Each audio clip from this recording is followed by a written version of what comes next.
கர்த்தருடைய பரிசுத்த நாமத்திற்கு ஸ்தோத்திரம் உண்டாவதாக. கர்த்தராகிய இயேசு கிறிஸ்துவின் நாமத்தில் உங்களுக்கு கிருபையும் சமாதானமும் உண்டாவதாக. இந்த நாளுக்குரிய தியானத்திற்கான தேவ வார்த்தை யாக்கோபு அதிகாரம் 1 வசனம் 14. அவனவன் தன் தன் சுய இச்சையினாலே இழுக்கப்பட்டு சிக்குண்டு சோதிக்கப்படுகிறான். பிரியமானவர்களே, கர்த்தருடைய பிள்ளைகளாகிய நாம் கர்த்தருடைய வார்த்தைகளுக்கு கீழ்ப்படிந்து அவருக்கு உண்மை உள்ளவர்களாய் வாழும்போது நம்முடைய வாழ்க்கை சமாதானம் உள்ளதாய் இருக்கும். நம்முடைய சுய விருப்பத்தின்படி நாம் வாழும்போது நாம் பாவ வலைக்குள் சிக்கிவிடுவோம். ஆகவே ஜாக்கிரதை உள்ளவர்களாய் கர்த்தர் நமக்கு தருகிற ஆலோசனையின்படி வாழ்வோம். யாக்கோபு 1:13-14 வசனங்களில், சோதிக்கப்படுகிற எவனும் நான் தேவனால் சோதிக்கப்படுகிறேன் என்று சொல்லாதிருப்பானாக. தேவன் பொல்லாங்கினால் சோதிக்கப்படுகிறவர் அல்ல, ஒருவனையும் அவர் சோதிக்கிறவரும் அல்ல. அவனவன் தன் தன் சுய இச்சையினாலே இழுக்கப்பட்டு சிக்குண்டு சோதிக்கப்படுகிறான் என்று சொல்லப்பட்டுள்ளது. நம்முடைய வாழ்க்கையிலே போராட்டங்கள் வரும்போது நாம் அநேக வேளைகளிலே கர்த்தர் என்னை சோதித்தார் என்று சொல்லுகிறோம். ஆனால் கர்த்தர் நம்மை சோதிப்பதில்லை. நாம் பாவம் செய்து நம்முடைய சுய இச்சையினாலே இழுக்கப்பட்டு அதிலே சிக்குண்டு நாம் சோதிக்கப்படுகிறோம். இச்சையானது கற்பம் தரித்து பாவத்தை பிறப்பிக்கும். பாவம் பூரணமாகும்போது மரணத்தை பிறப்பிக்கும் என்று வேத வார்த்தை சொல்லுகிறது. பாவம் பூரணமடைந்து நரகாக்கினை அடையாதபடிக்கு ஜாக்கிரதை உள்ளவர்களாக பாவத்தை உணர்ந்து கர்த்தரிடம் மனம் திரும்புவோம்.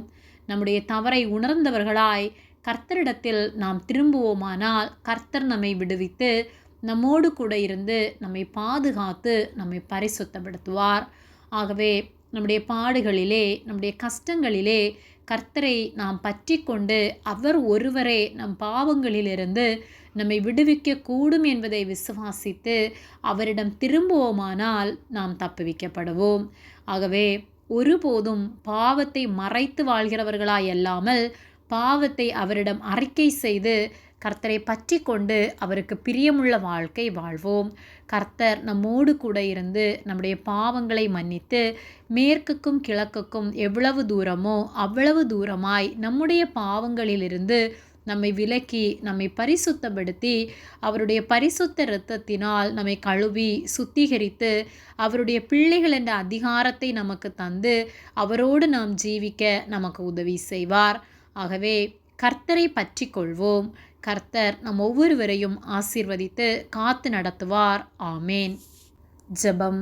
எங்களை அதிகமாக நேசித்து வழிநடத்தி வருகிற எங்கள் அன்பின் பரிசுத்த பிதாவே, இந்த நாளையும் நாங்கள் காணும்படியாக நீர் எங்களுக்கு ஜீவனை தந்து தயவு பாராட்டி எங்களை பாதுகாத்து பராமரிக்கிற உம்முடைய அன்பிற்காக நாங்கள் உமக்கு நன்றி செலுத்துகின்றோம்.